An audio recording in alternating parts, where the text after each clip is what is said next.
दिवाली का त्योहार अब करीब है। दिवाली को देवी लक्ष्मी का त्योहार भी माना जाता है और इसीलिए इस दिन मां लक्ष्मी की पूजा की जाती है। रुपए, पैसे और समृद्धि को लक्ष्मी का रूप माना जाता है। आपने इस लक्ष्मी यानी पैसे के कई रूप देखे होंगे अभी तक, जैसे भारतीय रुपए, अमेरिकी डॉलर्स, ब्रिटिश पाउंड, जापानी येन और यूरोप का यूरो। ये तमाम करेंसीज लक्ष्मी का ही रूप है। इनमें से ज्यादातर करेंसीज कागज से बनी होती हैं, जिन्हें आप अपनी आंखों से देख सकते हैं, अपनी जेब में रख सकते हैं और इन्हें छूकर महसूस भी कर सकते हैं। आप जिस भी देश में जाते हैं, आपको उसी देश की करेंसी इस्तेमाल करनी पड़ती है। लेकिन क्या आपने ऐसी करेंसी के बारे में सुना है जो किसी को दिखाई नहीं देती, लेकिन फिर भी वो दुनिया की सबसे मूल्यवान करेंसी बन गई है? हम बिटकॉइन की बात कर रहे हैं। ये एक प्रकार की डिजिटल करेंसी है। अगर इंटरनेट एक देश होता तो शायद बिटकॉइन इंटरनेट की राष्ट्रीय करेंसी होती। हो सकता है कि बिटकॉइन के बारे में आप में से बहुत सारे लोगों ने नहीं सुना होगा, और जिन्होंने सुना भी होगा उनमें से भी बहुत सारे लोग ये नहीं जानते होंगे कि ये कैसे काम करती है, बिटकॉइन होता क्या है।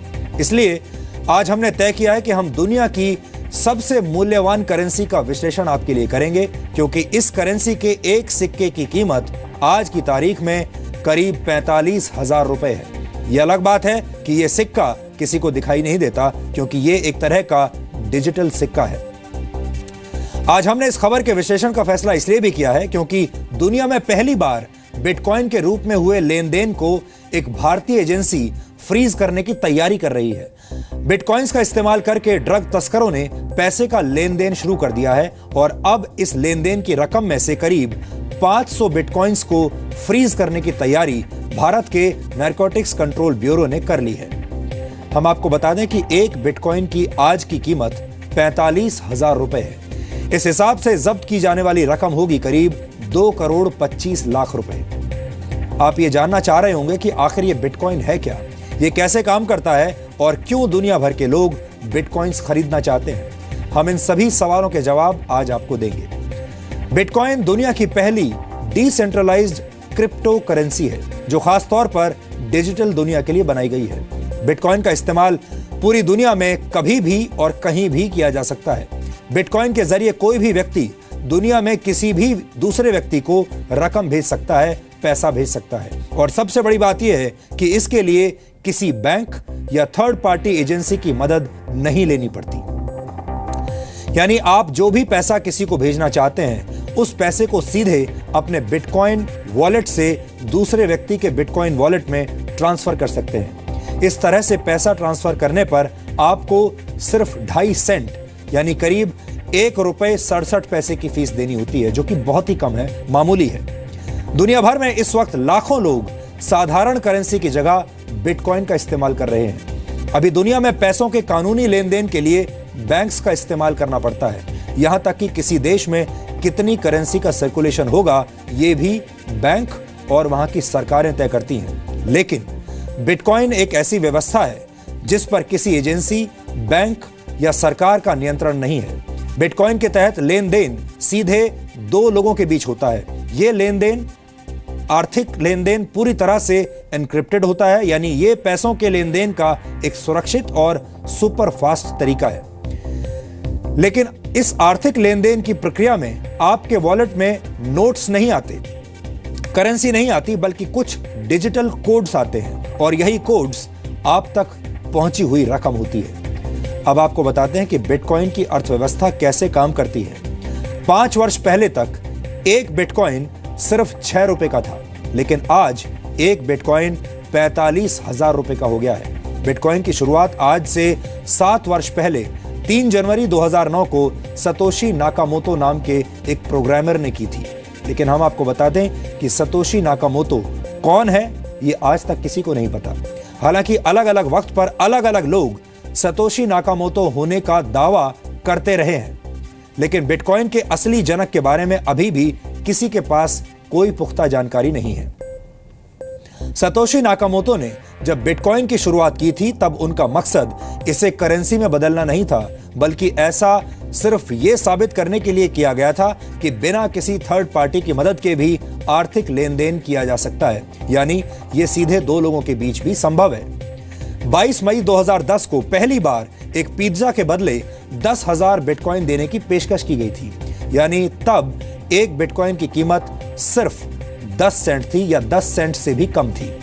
लेकिन आज बिटकॉइन की कीमत कई हजार गुना बढ़ चुकी है। बिटकॉइन के प्रचलन में आने के बाद ज्यादा से ज्यादा लोग अब इसे खरीदने की कोशिश करने लगे हैं और बिटकॉइन की कीमत लगातार बढ़ती जा रही है।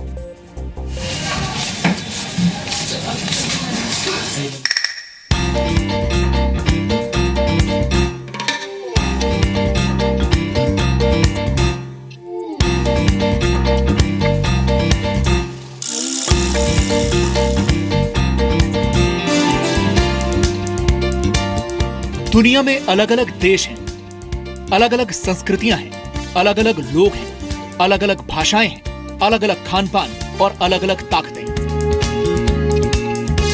लेकिन पूरी दुनिया में एक चीज ऐसी है जो आपस में सबको जोड़ती है और वो चीज है पैसा।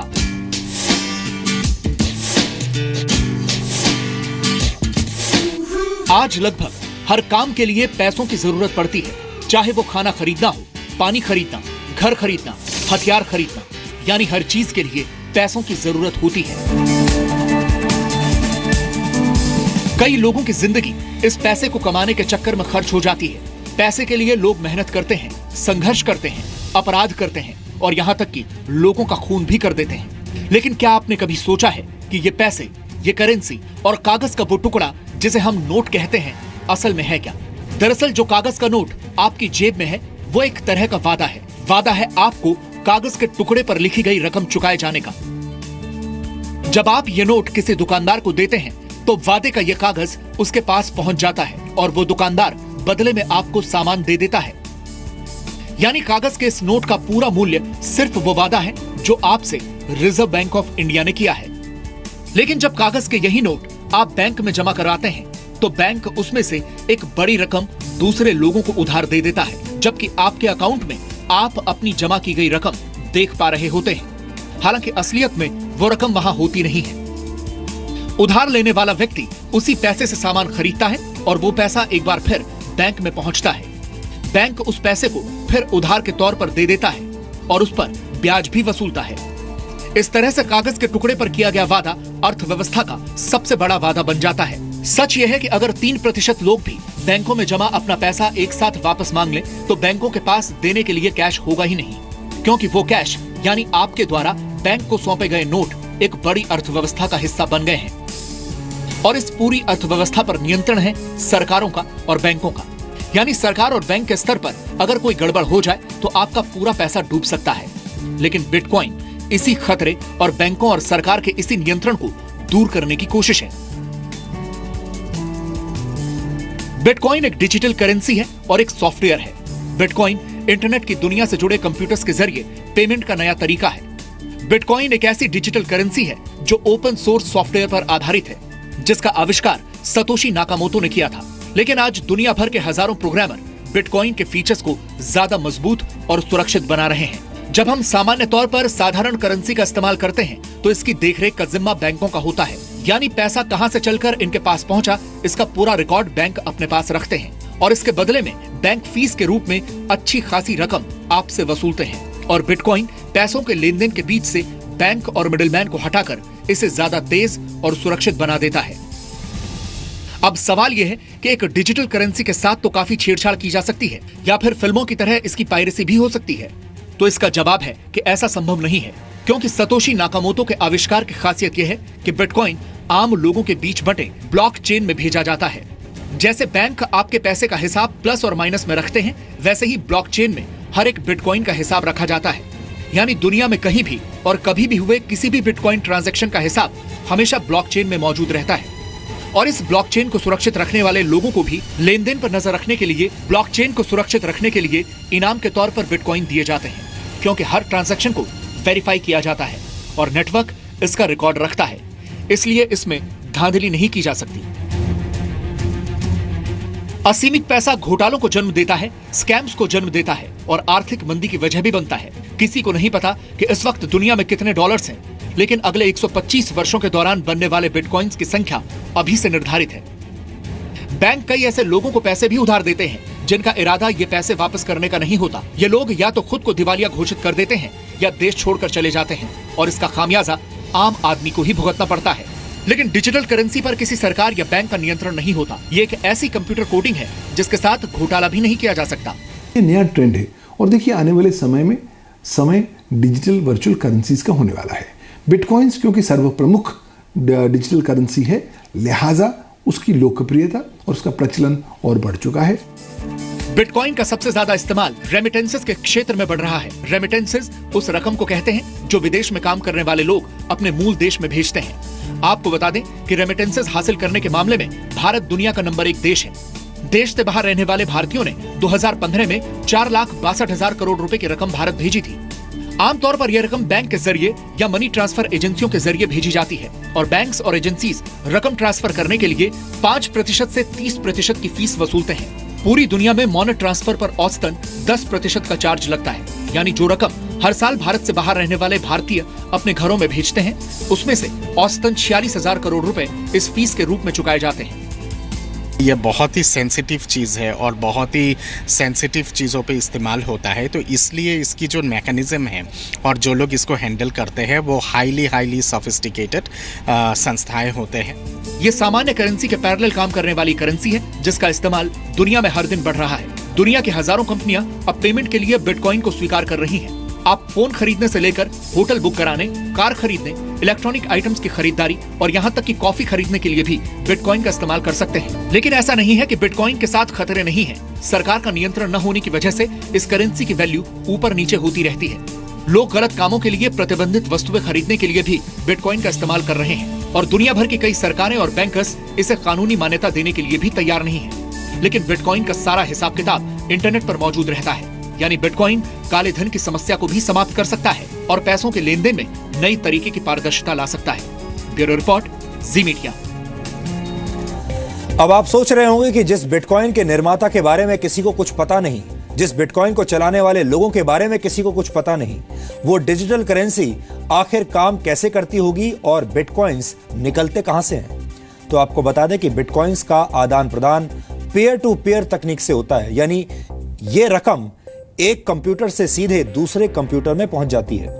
लेकिन इस लेन देन को सुरक्षित बनाते हैं वो हजारों लोग जो अपने ताकतवर कंप्यूटर्स की मदद से इन ट्रांजैक्शंस पर नजर रखते हैं और इनकी जांच करते हैं। और जो भी व्यक्ति ऐसा सफलतापूर्वक कर लेता है उसे इनाम के तौर पर कुछ बिटकॉइंस दिए जाते हैं। इसे बिटकॉइन की माइनिंग कहा जाता है। दरअसल कोड लैंग्वेज में होने वाले इस आदान प्रदान को वेरीफाई करने वाले हजारों लोग इस प्रक्रिया में बैंक के एक क्लर्क की तरह काम करते हैं और इन्हें माइनर्स कहा जाता है।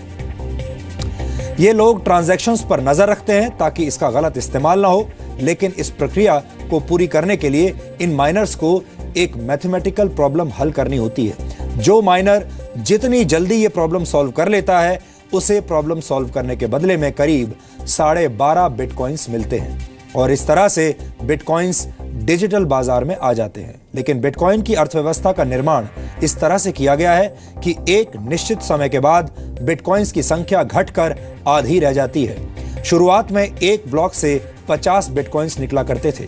प्रति ब्लॉक बिटकॉइंस की संख्या हर 4 वर्ष में घटकर आधी रह जाती है। इसलिए आज से 125 वर्षों के बाद यानी सन 2140 तक नए बिटकॉइंस का निर्माण बिल्कुल बंद हो जाएगा।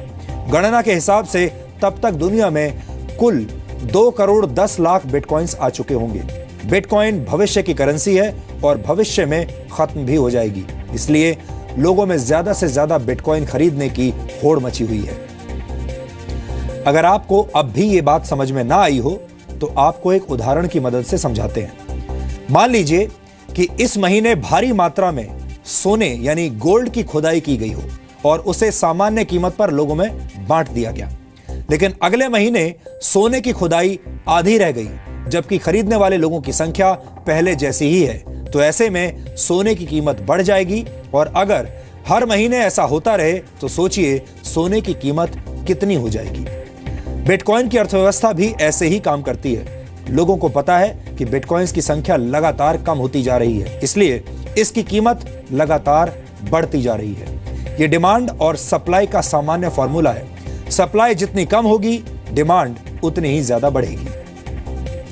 भारत में सन 2015 में एक बिटकॉइन की कीमत 14,000 रुपए थी, जबकि मई 2016 में यह बढ़कर 30,000 रुपए प्रति बिटकॉइन हो गई और आज के रेट के हिसाब से एक बिटकॉइन की कीमत करीब 45,000 रुपए है। एक अनुमान के मुताबिक सन 2018 तक एक बिटकॉइन की कीमत करीब $10,000 तक जा सकती है, यानी आज के करेंसी रेट के हिसाब से 6,68,000 रुपए। दुनिया की बड़ी बड़ी कंपनियां बिटकॉइन की व्यवस्था में निवेश कर रही हैं, क्योंकि ज्यादातर लोग मानते हैं कि बिटकॉइन भविष्य की अर्थव्यवस्था है और आगे चलकर आज के नोटों की अहमियत कम हो जाएगी।